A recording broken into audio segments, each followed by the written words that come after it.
My name's Suzanne Kelly. Hello.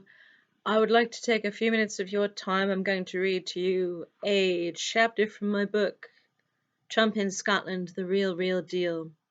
I put out my book shortly before a man named Damian Bates put out his book with George Sorial called Trump, The Real Deal. Their book tells you how great Trump is, that he doesn't like fancy foods, and that he once had his son and Sorial move paintings around to Turnberry. Apparently, Bates says that he knows the real Donald Trump because they're friends. He's very proud of this friendship. He's also a man who edited Aberdeen's newspapers, the Press and Journal and Evening Express for years, even giving Trump a column once, and never told the readers paying to buy this newspaper that all the articles he printed about Trump and his course at many and how wonderful it was benefited his family because his wife works for Trump as his spokeswoman, Sarah Malone. It was Aberdeen Voice that broke that story. A lot has gone on in the world of journalism, and none of it seems to bother Mr. Bates. Here's chapter 11 from my book. War on journalism. Trump attacks the media while Bates shares photos of Air Force One. As alluded to earlier, you have to hand it to Master Bates.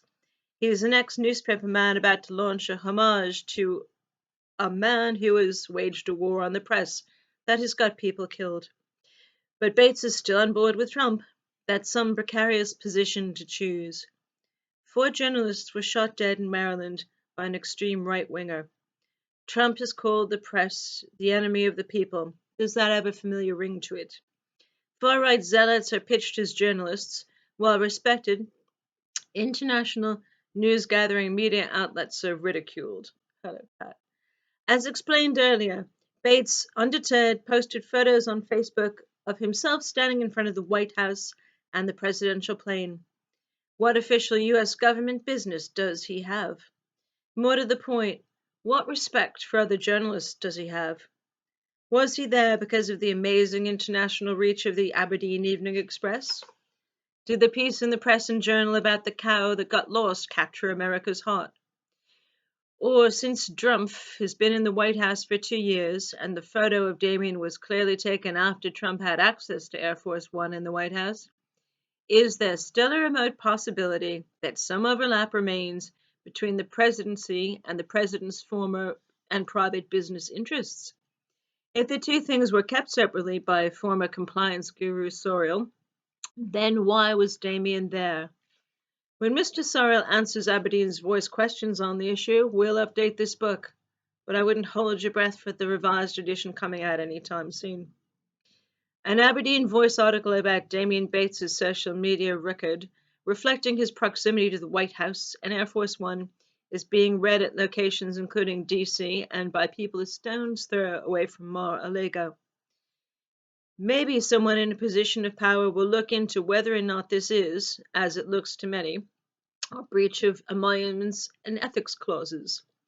Coincidentally, it was not long after the Aberdeen Voice article questioning the robustness of White House adherence to the emoluments clause appeared that Sorrell bowed out of that role.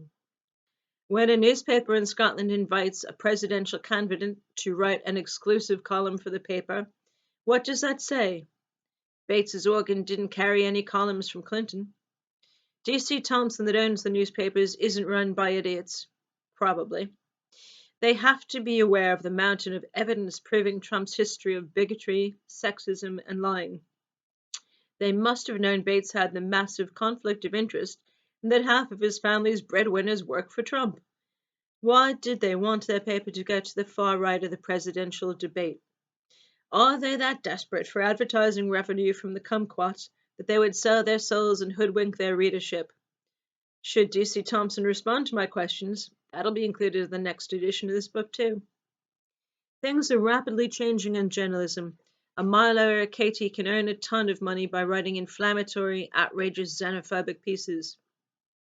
The Press and Journal and Evening Express can sell copies by including an exclusive Donald Trump column, despite his mocking a New York Times journalist and denouncing the profession. As an aside, when I saw that video of Donald Trump mocking the Times journalist, that was what spurred me on to start my petition banning him from the UK for hate speech, signed by over 500,000 people. but I digress.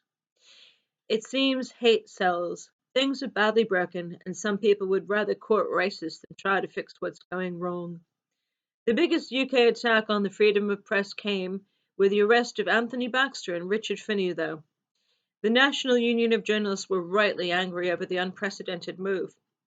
The Guardian reported, quote, Paul Halloran, the NUJ's regional organiser in Scotland, said the arrests were unjustified and had important implications for press freedom.